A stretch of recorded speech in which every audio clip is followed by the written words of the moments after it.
সভাপতি, সম্মানিত মুরব্বিয়ানে কেরাম এবং আমার প্রিয় ভাই ও বন্ধুরা, আসসালামু আলাইকুম ওয়া রাহমাতুল্লাহ।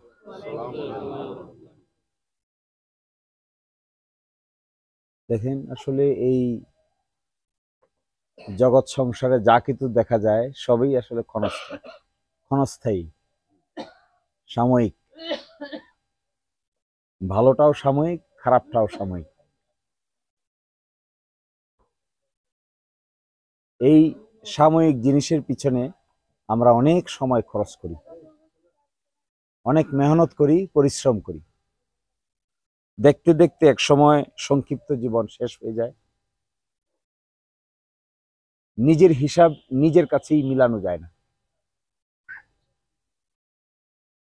যৌবনকালে যে জিনিস অনেক ভালো মনে হয়, বার্ধক্যে এই জিনিসকে এত আর ভালো মনে হয় না। এই জন্য একটা বিখ্যাত হাদিস আছে, খুব সহি হাদিস, ইগতানিম খামসান কাবলা খামসিন। 5টি জিনিসের পূর্বে 5টি জিনিসকে গুরুত্ব দাও। তার মধ্যে একটা হলো বার্ধক্য আসার আগে যৌবনকালকে গুরুত্ব দাও। সময় এমন এক বাস্তব সত্য যা দুনিয়ার কোনো মানুষ অস্বীকার করতে পারে না। আমি, আপনি, আমরা কেউই সময়ের গণ্ডির বাইরে নই। আমরা যারা একসময় যুবক ছিলাম, আমরাই একসময় বার্ধক্যের বারে নুইয়া পড়ি। শরীর চলে না, জীবনকে আগের মতো রঙিন মনে হয় না। জীবনটা আস্তে আস্তে আস্তে আস্তে নিস্তেজ হয়ে যায়। কিন্তু এর মাঝেও পৃথিবীতে মানুষ আছে যারা সংক্ষিপ্ত জীবনকে পার করার পরও তাদের কর্মের মাধ্যমে, কাজের মাধ্যমে, আমলের মাধ্যমে দুনিয়াতে বেঁচে থাকেন। এই কর্ম মানুষকে সম্মানিত করে, এই কর্মই মানুষকে অসম্মানিত করে। এই কর্ম সঠিকভাবে যদি আমরা করতে না পারি, তাহলে ভুল কর্ম করার কারণে আল্লাহ তাআলা দুনিয়াতেই কাউকে কাউকে বেইজ্জতি করেন। চোখ খুললে দেখতে পাবেন কত বড় বড় শাসকদেরকে আল্লাহ দুনিয়াতেই বেইজ্জতি করেছেন।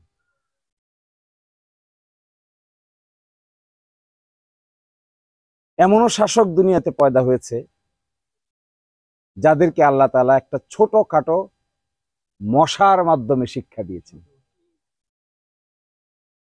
এইরকমও শক্তিধর মানুষ এই দুনিয়াতে এসেছেন যারা নিজের অহংকার আর আত্ম অহমিকার কারণে দুনিয়াতেই মসনদ ভেঙে খান খান হয়ে গেছে।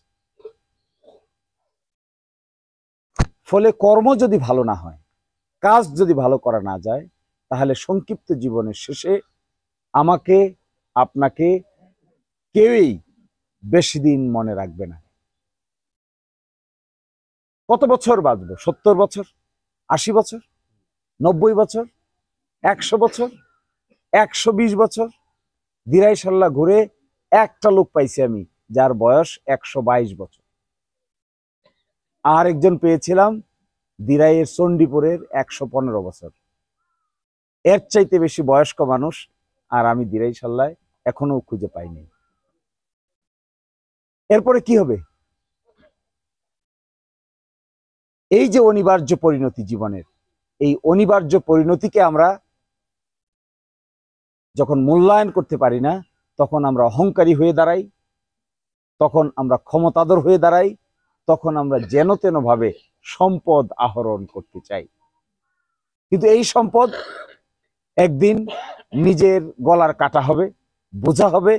এই সম্পদই আমার জন্য কাল হয়ে দাঁড়াবে। এই কথা যখন সম্পদ অর্জন করি তখন আমাদের মাথায় থাকে না।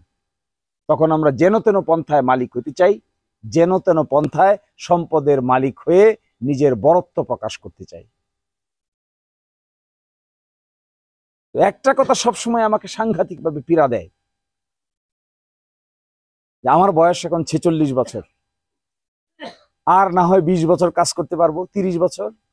এক সময় পরে তো আমার পরিণতি, আপনার পরিণতি, আমাদের পরিণতি, সকলের পরিণতি একটা হবে।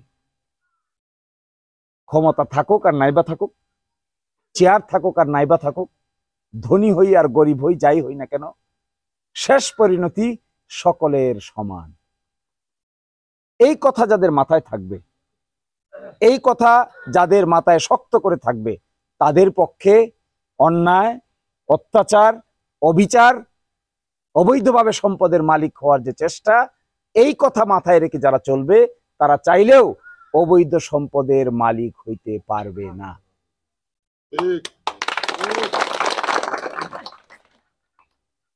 আমি মাঝে মাঝে একা একা ভাবি, একজন কৃষক মানুষ সারাদিন কাজ করে সন্ধ্যাবেলায় যত আনন্দের সহিত পেট ভরে ভাত খায়, আমার আপনার মতো একজন ভদ্রলোক ডায়াবেটিসের ভয়ে তার 4 ভাগের 1 ভাগ ভাতও খেতে পারে না।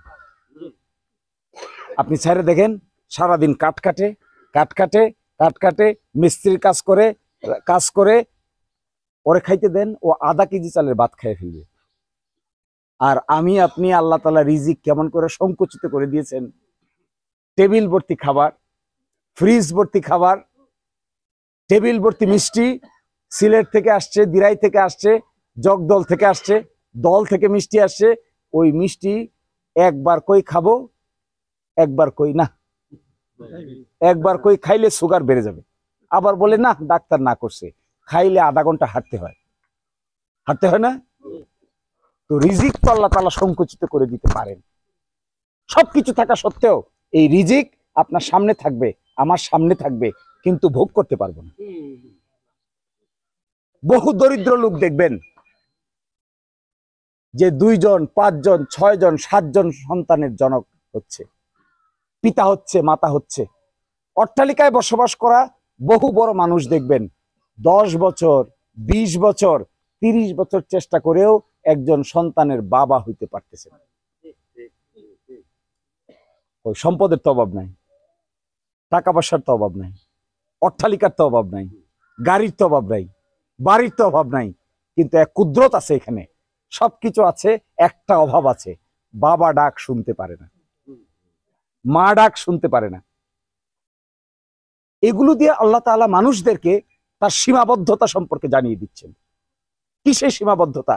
এই সীমাবদ্ধতা হলো, একটা সময় পরে জীবন আর জীবন থাকবে না, একটা সময় পরে সব চাহিদা মিটমাট করা যাবে না, একটা বিষয়ে গেলে পরে অন্যরা যে সুযোগ সুবিধা পায় আমি তার সব সুযোগ সুবিধা পাবো না।